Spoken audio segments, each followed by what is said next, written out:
So, in the previous class we discussed certain features of the bond like your coupon, you have the term to maturity, you have the your par value etcetera. Then we started the discussion on the valuation. There what we have discussed that the coupon has to be discounted with respect to a particular required rate of return, which is nothing but the discount rate. Then finally, your par value or the maturity value will be discounted, then we can find out the value of the bond at that particular point of time. That means, in general the value of the bond is nothing but the present value of the discounted cash flows. So, today if you see, there are certain things which are related to this valuation. What are those? One by one if you see. First of all, let us see how the concept of compounding frequency works in that particular case. If you minutely observe, let the and the previous example also we are taking the annual interest rate was 10%. Then if it is annually compounding, then after 1 year the 100 rupees or $100 will become 110. But let this particular coupon you are paid semi-annually, and this is compounded semi-annual basis. Then there is a 5%, we would earn 5% every 6 months, and that money can be reinvested in the market for another 6 months. You get back your 45 rupees, that 45 rupees can be reinvested in the market again for another 6 months, because that 45 rupees you may not be keeping idle. So, in that case what will happen? First year, after end of the first year you are getting 110 rupees, second year your particular value will increase accordingly whenever your money is reinvested in the market. So, if the coupon is paid semi-annually, then the money whatever you got, that can be reinvested in the market for the second half, whatever the first half you have got. So, in that context, how the value can be calculated? This is nothing but 100 into 1.05 to the power 2, 1 plus r to the power 2, that is called 110.25 rupees. So, the compounding, you see, if it is 10%, it is annualized compounding, then you are getting 110, but if it is semi-annually compounded, then you are getting 110.25. That means, the money whatever you have received after 6 months, that money also again can be or has been reinvested in the market. Because of that, the value of this particular cash flow has increased, or the present value of the cash flow can increase. So, the compounding frequency has a very strong role whenever we go for the valuation of any type of bond in the market. So, let it is monthly compounded, let it is monthly compounding, then let 10% is the annual, then each month how much you are getting? 10% divided by 12, that is your 0.8333%, and every month the interest being reinvested in the market. Then how the value is going to be? $100 into 1.008, 0.833% means 1.00833 to the power 12, because 12 months, then you are getting 110.47. So, like that, if it is daily compounding, then further the value is increasing, because 0.10 divided by 365 to the power 365, you are getting 110.52. Whenever it is annually compounded, you are getting 10%. If it is half yearly compounded, you are getting 10% by 2, 5%, but the value has become 110.25.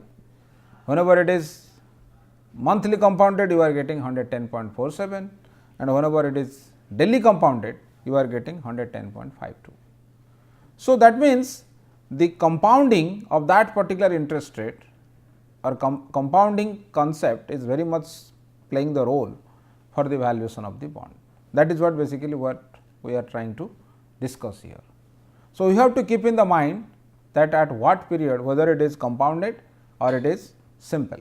So, if it is compounded, then obviously we have to consider that whether this particular money or the cash flow what you are getting in the periodical basis, that thing is reinvested in the market or not. If it is reinvested, then on the basis of the frequency, your value of that particular investment is going to be changed. That actually you have to keep in the mind. Then in that basis, what basically we can discuss one thing, that is called the effective rate. So, what is effective rate? The effective rate basically includes the reinvestment of interest or the compounding concept, and it is calculated at basically your 1 plus your annual rate of interest divided by n to the power n minus 1. This r is basically your simple annual rate of interest. So, if n is equal to 2, then r is equal to 10, then it is 1 plus 0.1 divided by 2 to the power 2 minus 1. So, this is the way basically this what we can say the effective rate can be calculated or the effective interest rate can be calculated. In this case, if you see, another concept is it may be continuously compounded. It may be there is a possibility that particular coupon amount or the interest amount can be continuously compounded. So, when the compounding becomes very large, then we approach towards the continuous compounding. Generally, whenever it is daily compounded, we can think of the use of the continuous compounding. That means, the frequency is very small, the payment, the coupon frequency is very small. In that particular context, the continuous compounding can be used. So, how this continuous compounding basically works here? If you see the continuous compounding, if you are going to use, then f basically what? The future value of that particular asset, the FV, future value of that particular bond is, let you have started investing $A for the m years and r is equal to your rate of interest, then your future value will be FB into A e to the power R m. And already you know what do we mean by the E. E is basically a natural exponent, which is basically a irrational number whose value is 2.71828. The value of E is equal to 2.71828. So, that concept is used, that means anything whenever it is continuously compounded, we always go for e to the power R m. Then e to the power R m means this R is basically your rate of interest or the required rate of return, and m is equal to basically your maturity period. So, if you go by this example, let it is continuously compounded. If the 10% simple interest rate were expressed with continuous compounding, then after 1 year the $100 will grow to 110.52. So, here how it is calculated? This 100 e to the power 0.1 into 1 year maturity, that is why it is 110.52. That means, in the continuous compounding process, the value is always more than whenever we are compounding it in the simple basis. So, continuous compounding or straight basis, basically whenever we are calculating the value, that value will be different than whenever the cash flows are compounded with respect to that interest rate in a continuous basis. So, that is what basically we want to explain here, that continuous compounding is very much important whenever we go for the valuation of or we calculate the present value of any asset including the bond. Then now, so how you can calculate the present value of that particular asset, which is nothing, A you have to calculate, you know the future value, then how you can present value? Simply you can go by this, f your FV was A e to the power R m. So, now here A is equal to what?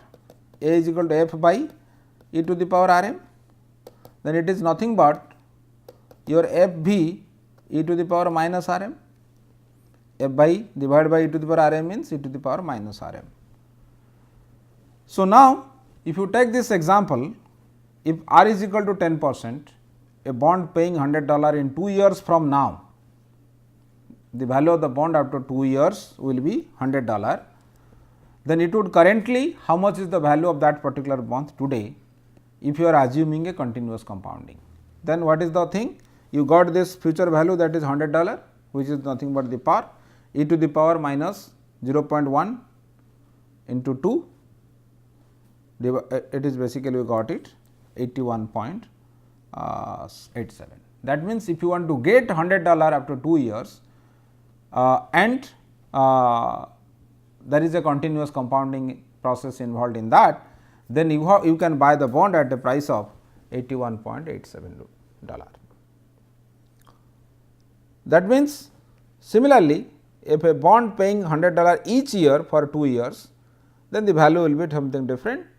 Then here you have to take t summation of t is equal to 1 to 2, $100 e to the power minus 10 into t, that is nothing but $100 e to the power minus 0.1 into 1 plus $100 e to the power minus 0.1 into 2, then the value will be 172.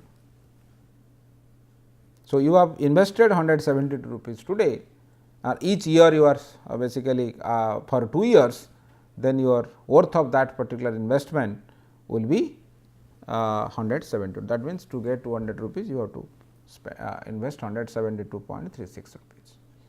So, that is the way basically the concept of continuous compounding always works. So, now if you assume that there is a continuous compounding and discount rate 10%, then value of a 10 years bond coupon of 9%, what example we have taken from the beginning. So, if you go by calculating that thing in the continuous compound way, then the value of the bond will be 908. If you remember, this was something around 938 point something in the case of 1 year coupon and 937 point something in terms of the 6 months coupon or 2 times coupon. But even if here what we are getting, if it is continuously compounded, then the value of the bond will be 908.82. So, this is what, that is why the whether it is continuously compounded or not, that we have to examine before. If it is continuously compounded, then the value of the bond calculation is different from than the straightforward discounting concept what you are using whenever you calculate the plain vanilla bonds. So, continuous compounding has a concept, has a significant role for the valuation of the bond. Then there is another type of bond, we call it the zero coupon bond. Then what is that zero coupon bond? The zero coupon bond means it does not pay any coupon in between. It has a purchase price and it has a maturity price. They do not make any periodic coupon. The investor basically what they get the interest as the difference between the maturity value and the purchase price. On that basis, basically the interest rate can be calculated from this, or yield of that particular bond also can be calculated from this. The bonds also can be called the zero discount bond, zero coupon bond, or also pure discount bond. There are different ways or different names of the zero coupon bond we can observe or we can say in the market. So, then how the valuation of this particular bond or the value of that particular bond in the current market price of the bond can be calculated. So, this is basically calculated in this way. The value is equal to your f means that is basically your maturity value divided by 1 plus r to the power m. R is equal to the discount rate or the rate of interest involved in that, and m is equal to your maturity period. So, there is no cash flow involved in that. So, because there is no cash flow involved in that, this particular value of the bond can be calculated f by 1 plus r to the power m. That actually you keep in the mind. So, then let us see that how basically it works in practical sense. So, if you take this example, a zero coupon bond maturing in 10 years and paying a maturing value or maturity value of $1,000 and the required rate of return is 10% in the same example, then you can get 1000 divided by 1.1 to the power 10, because the required rate of return is 10%. So, now 10 year is the maturity period, then the value of the bond is 385.54. So, if the convention is to double the number of years and half the annual discount rate, that means the semi annual rate of 5%, and already you know what is effective annual rate. The effective annual rate will be 1 plus r by 2 to the power n minus 1. That means, it is here in this case 10% divided by 2%, that is means 0.5%, then 1.5%, 1.05 to the power 2 minus 1, in the case of it is 2 times minus 1, then that will give you the value of the bond will be 376. So, here also what we have seen that if the conventionally if you go by doubling the number and half the annual discount rate and a semi annual rate of 5%, we can say that the effective rate is 10.25%, then the value of the bond will be 376.89, and in case of annual payment or in case of annual discounting we get it 385.54. So, this is why the valuation of zero coupon bonds takes place in the market. But here another thing, if let the maturity period is less than 1 year of the zero coupon bond, right. Let on March 1st a zero coupon bond promising to pay $1,000 on September 1, that means your March 1 to September 1, 184 days, and trading at an annual rate of 8%, then what is the value? That means, your 1000 divided by 1.08 to the power 184 divided by 365. You remember, we are here assuming 1 year is equal to 365 days, but somebody can also use 360 days. Then your value becomes 96.19. So, the choice of time measurement used in valuing the bonds is known as the day count convention.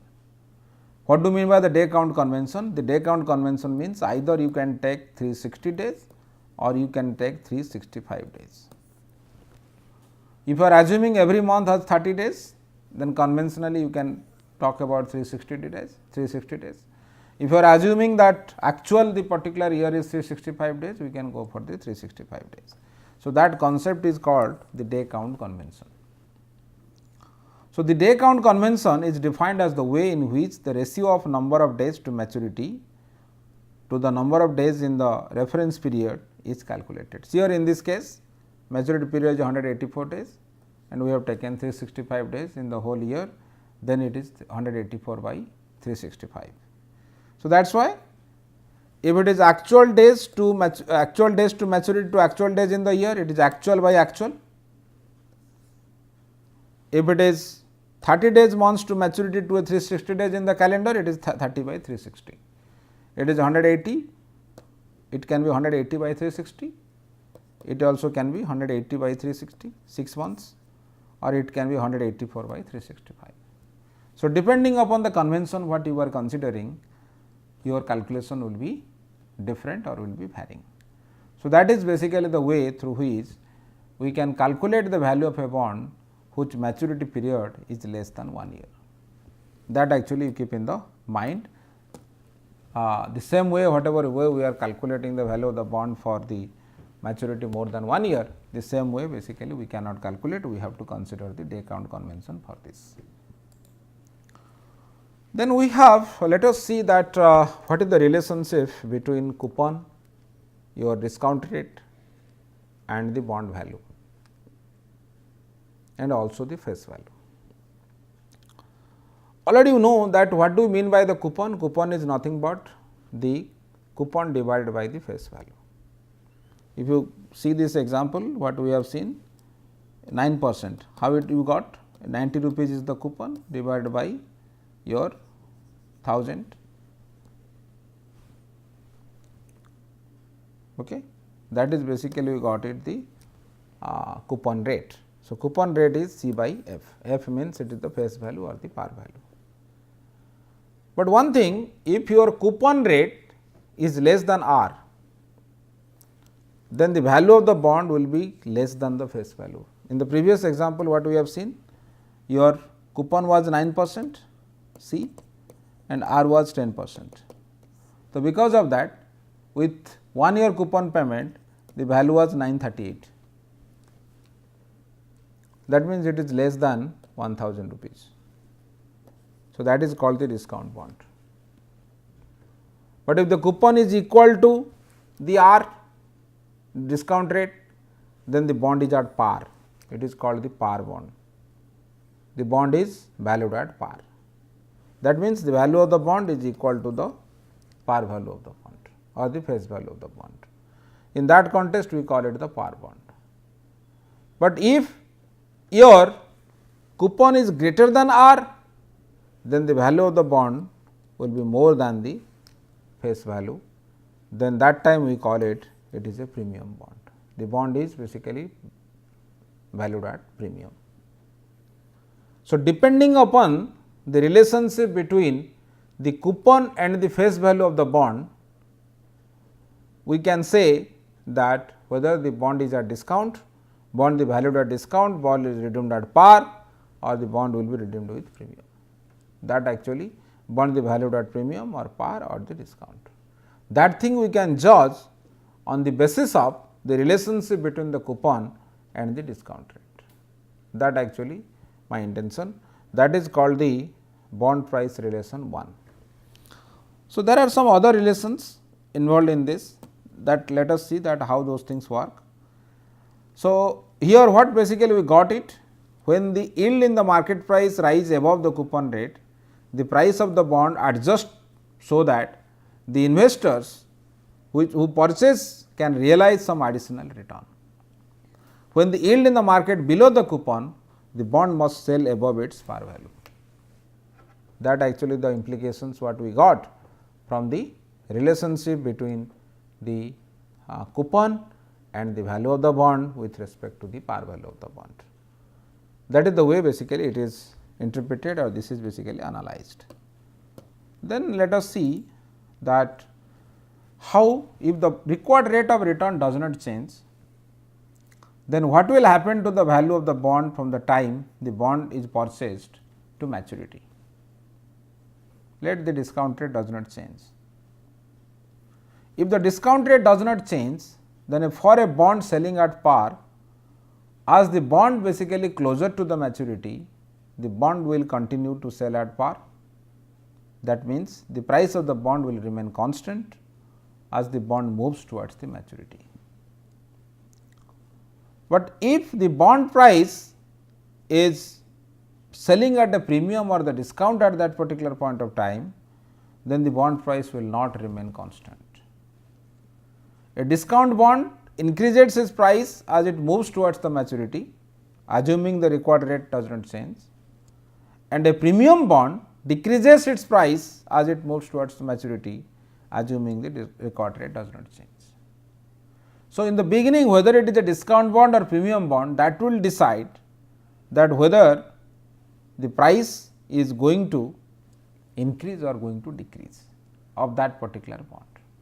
So, a discount bond increases its price as it moves towards the maturity, and a premium bond decreases its price as it moves towards the maturity. If you see, you can observe this thing.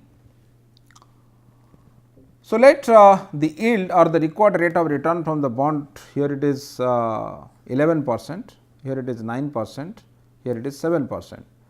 Par value is 1000, coupon is 9%, maturity is 10 years. So, whenever now the coupon is 9% and required rate of return is 9%. So, the bond is at par, then everywhere the price is 1000, over the period the price is 1000. But whenever you have seen that the yield rate has gone up from, or the discount rate has gone up from 10% to 11%, what basically we have observed, the value has changed, then but at the end the value basically has merged with the particular initial value, that is 1000 rupees. There is a convergence which can happen in this case. The premium bond also the same thing, whenever the coupon is basically 9%, now the yield is 7%, you get that the value has increased and then further declined, then finally there is a convergence, that is 1000 rupees, $1000.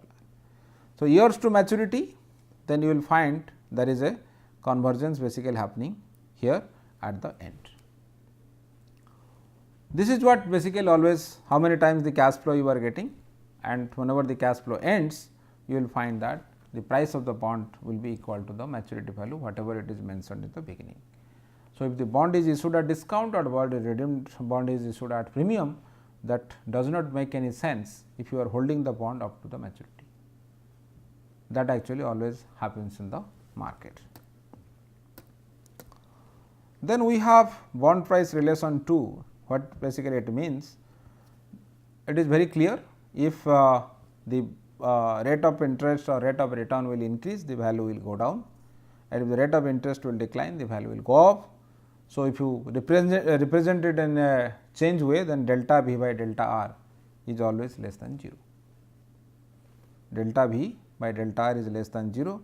You can see this thing, that there is an inverse relationship between the value and the required rate of return.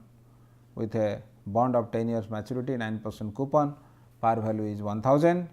Then at a 7%, bond value is this, at 9.5, at 9% is exactly 1000, because coupon is equal to discount rate. Then once the rate has increased, the value of the bond has gone down. That is basically we call it the price yield curve. So, that is always represented in this way. So, this is the relationship basically what you can show.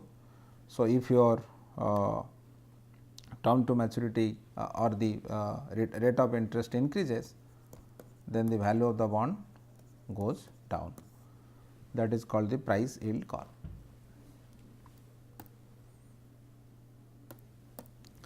Then we can see there is another relation we can establish. Greater the bond's maturity, the greater its price sensitivity to interest rate changes. That means, percentage of change in the value with respect to the percentage change in interest rate is always higher if the maturity of the bond is very long term in comparison to a short term bond. Greater the term to maturity, greater the variations, greater the price sensitivity. If you see this example, you can find out that for example, if you are going for a bond whose maturity period is 10 years and another bond whose maturity period is 4 years, then what you can find, let coupon is 9%. So, here also the coupon is remain same. Then what is happening, let that time your required rate of return R was 10%, then the R has let come down to 9%, for example 8%, or R has become 11%, whatever it may be, then R has become 11%. If R will become 11%, then obviously the value of the particular bond will go down, and for 4 years bond also it will go down, other things remain same. But if you calculate whatever price change we have observed in case of 10 years maturity bond and whatever price change we have observed for the 4 years maturity bond, you will find for the 10 years maturity bond, the percentage change in the price is relatively more with respect to that 1% change of the interest rate than the percentage price change for the value of the bond for the 4 years maturity whenever the bond interest rate or the required rate of return was 10%. So, from the base value, the fluctuations if you observe, it is more fluctuating, or we can observe more fluctuations in terms of the long term matured bonds than the short term maturity bonds. That is basically another observations or another relationship what we can observe. Then another thing also with respect to that, if you see, smaller the bond's coupon rate, greater its price sensitivity whenever there is a change in the interest rate. Previously what we have seen, greater the maturity, longer the maturity, the change in the price is more with respect to a shorter maturity bond. The same thing also can be applied, other things remain same, maturity period is same, your everything is same, but if you see that there is a change in interest rate, but there is a coupon, let for one bond the coupon is 10%, another bond the coupon rate is 8%, you will find which bond's coupon rate is less, the price change of that type of bond is always more. Percentage change in the price of that bond with respect to change in interest rate of that bond is always more than the particular bond whose coupon rate is relatively higher. So, that means, whenever you are going for investing in the market, keep in the mind the bonds having low coupon and high or the long maturity are riskier bonds than the bonds having high coupon and low maturity. So, the bonds having, again I am repeating, the bonds having low coupon and longer maturity are more risky than the high coupon and short maturity bonds. It is less risky. So, from the investment perspective, you can say that always those kind of bonds are riskier than this kind of bonds. So, those things always reflected from the bond price relations or the relationship between coupon, maturity period, interest rate and the par value and as well as the value of the bond. So, this is what basically about the other concepts which are related to the bonds. Then the other classes will be discussing about the different type of yields and returns and as well as the development in the bond market, mostly with reference to India. Please go through this particular references for this particular session. Thank you.